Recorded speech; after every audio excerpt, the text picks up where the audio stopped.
एक बूढ़े भिखारी की कहानी। हर दिन एक भिखारी दरवाजे के पास आकर भीख मांगता था और घर का मालिक हमेशा घर के बाहर आते ही उसे देखकर फिर जाया करता।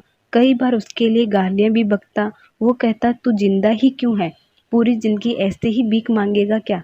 धरती का बोझ क्यों बना बैठा है? और कभी कभी उस भिखारी को गुस्से में वह धक्का भी मार दिया करता। इतना कुछ हो जाने के बावजूद भिखारी के मुंह से सिर्फ यही निकलता कि भगवान तुम्हारे पापों को माफ करे। एक बार सेठ को धंधे में बड़ा नुकसान होने की खबर मिली।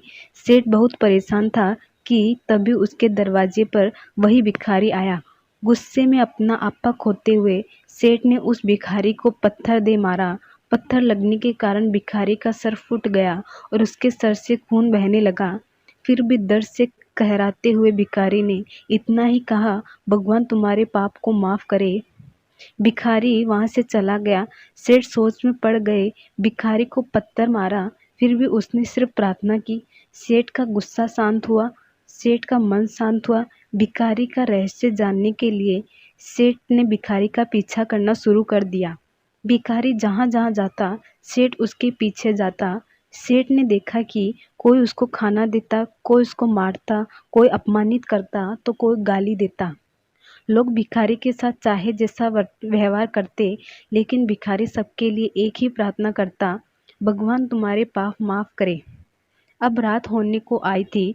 भिखारी अपने घर जाने के लिए लौटा। वो अपने घर पहुंच गया, लेकिन सेठ अब भी उसका पीछा ही कर रहा था। एक पुरानी टूटी हुई खटिया पर एक बूढ़ी औरत लेटी हुई थी। काफी कमजोर और बीमार लग रही थी। वह भिखारी की पत्नी थी। अपने पति को वापस आता देख वह खाट से उठ खड़ी हुई।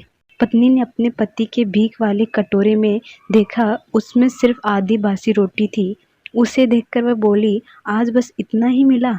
और हाँ, आपके सिर से खून निकल रहा है, ये चोट कैसे लगी? बूढ़ा भिखारी बोला, आज बस इतना ही मिला, किसी के ने कुछ दिया ही नहीं। सबने गालियां दी और एक नए पत्थर भी फेंकना, हाँ, इसलिए मेरा सर फट गया। एक गहरी ठंडी सांस लेकर बूढ़ा भिखारी फिर से बोला, ये मेरे ही पापों का फल है। तुम्हें याद है कुछ सालों पहले हम कितने अमीर थे? क्या कुछ नहीं था हमारे पास? हमारे पास हर चीज जरूरत से ज्यादा थी, लेकिन हमने कभी दान नहीं किया। और उससे भी बुरा हमने उस अंधे भिखारी के साथ किया जो हमारे द्वार पर भीख मांगने आया करता था। बूढ़ी पत्नी की आंखों से आंसू आ गए। वह बोली, हाँ, हम उस बेचारे अंधे के साथ बहुत बुरा करते थे। उसका अपमान करते थे, उसे खाने के लिए रोटी की जगह कागज दिया करते, उसका मजाक उड़ाया करते और कभी कभी मारा भी करते। मैंने कभी उसको रास्ता नहीं दिखाए है। एक बार मैंने उसके मुंह पर मिट्टी भी फेंकी थी और वह हमेशा दुखी होकर यही कहता कि भगवान तुम्हें तुम्हारे किए की सजा देगा, भगवान तुम्हारे पापों की सजा जरूर देगा। उसका श्राप सच हुआ और हम इस दुख भरी जिंदगी में आ गए। भिखारी बोला, हाँ, उसका श्राप सच हुआ, इसलिए मैं किसी को बद्दुआ नहीं देता। चाहे कोई मेरे साथ कैसा भी बर्ताव करे, मैं हमेशा उसके लिए प्रार्थना करता हूँ। मैं नहीं चाहता कि कोई भी हमारे जैसे जिंदगी का अनुभव करे, किसी को भी हमारे जैसे दुखों का सामना करना पड़े।